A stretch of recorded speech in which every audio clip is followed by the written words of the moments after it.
Anda sebagai seorang muslim dimudahkan oleh Allah dan dimanjakan. Begitu lahir orang tua muslim sudah dikasih tahu, Tuhanmu itu namanya Allah. Begini caranya kamu menyembah. Solatlah 5 waktu, caranya seperti ini. Tinggal wudu, kemudian solat, hadap kiblat, tutup aurat. Disampaikan mana halal, mana haram. Punya panduan hidup sehingga kita terkontrol dalam kehidupan kita. Tidak ada orang yang lebih rapi dari seorang muslim. Semua hidupnya tertata, makanannya, minumannya, pergaulannya, pendapatannya, semuanya ditata rapi. Bahkan hubungannya dengan Allah ditata, bagaimana dia harus menyembah Allah. Ada kitab turun dari langit, Al-Quran merincikan semua hukum-hukum. Apalagi yang kurang kira-kira tanda-tanda kebesaran Allah. Dan Allah memperingatkan kepada kita, siapapun yang beriman dan patuh akan saya luaskan rezekinya, saya akan penuhi semua kebutuhannya, dan siapa yang melanggar maka akan aku hukum. Kalau fenomena ini semua sudah jelas Allah itu ada, kenapa masih ada orang yang berpikir untuk melakukan kemaksiatan kepada Allah? Maksiat kepada Allah ini berbahaya sekali efeknya. Kalau dia sifatnya individual dan dia masih menutupi aibnya, itu masih lebih ringan dibandingkan orang yang terang-terangan dengan kemaksiatan.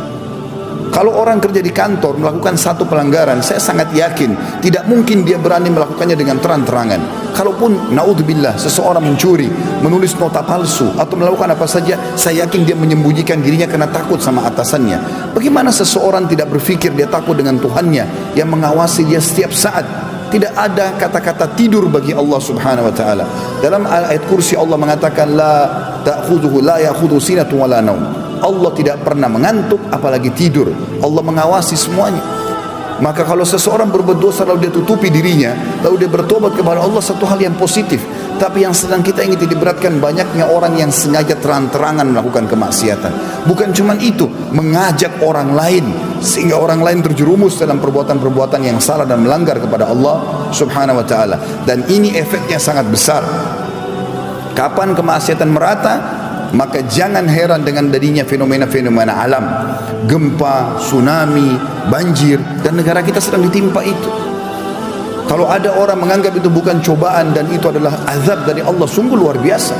Satu perkampungan tenggelam dengan rumahnya dan penduduknya semua tiba-tiba, dan mereka tidak bisa melarikan diri, dan Allah sudah menjelaskan itu dalam Al-Quran tentang masalah itu. Itu akan datang. Kalau masih ada orang yang melakukan kemaksiatan dan merajalelakan itu, maka akan terjadi hal itu.